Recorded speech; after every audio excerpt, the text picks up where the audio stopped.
அனைவருக்கும் வணக்கம். நான் பிரபாகர் ஜோதிடர். ஓம் சிவாய நமக. சிவசக்தி திருச்சிற்றம்பலம்.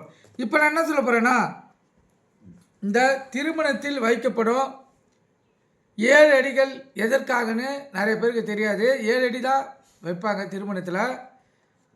அதை பற்றி சிறு விளக்கம் சொல்கிறேன், நீங்கள் கருத்தில் கொண்டு நீங்கள் பயன்பெறுங்க. திருமணத்தின் போது மணமகளும் அக்னியை சுற்றி வலம் வருவார்கள். இந்த வளமானது 7 அடிகள் கொண்டதாக அமைய வேண்டும் என்பது நிதி.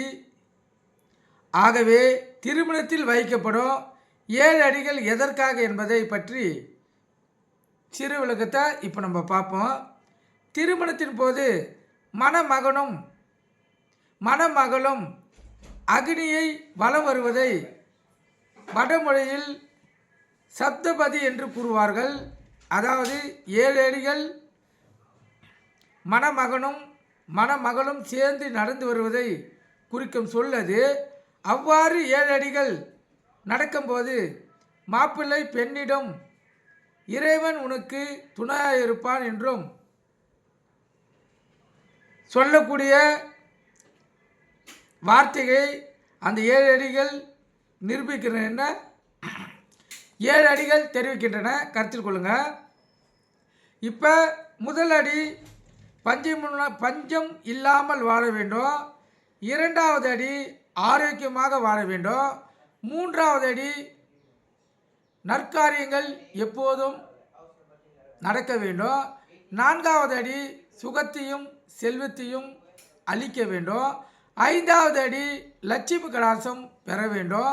6வது அடி நாட்டில் நல்ல பருவங்கள் நிலையாக தொடர வேண்டும்.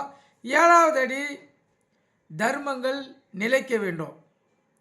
இந்த சமுதாயத்தின் மனிதர்களிடம் இருக்கும் மிகவும் சூட்சுமமான மனோநிலை விஷயத்தை உணர்த்தியுள்ளார்கள் நம் முன்னோர்கள்.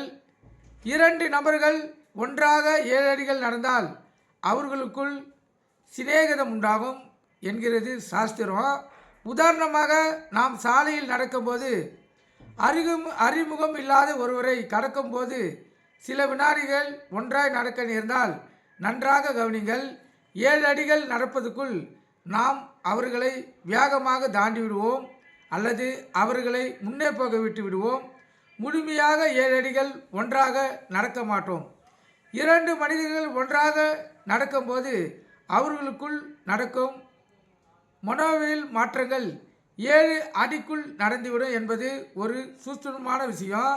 இது மிகவும் நுணுக்கமாக ஆராய்ந்து அதை ஒரு சமுதாயமாக வைத்திருப்பதை நம் முன்னோர்கள் அனுபவித்து உணர வைக்கிறார்கள். நீங்கள் கருத்தில் கொண்டு பயன்பெறுக. நன்றி, வணக்கம், வாழ்க வளமுடன்.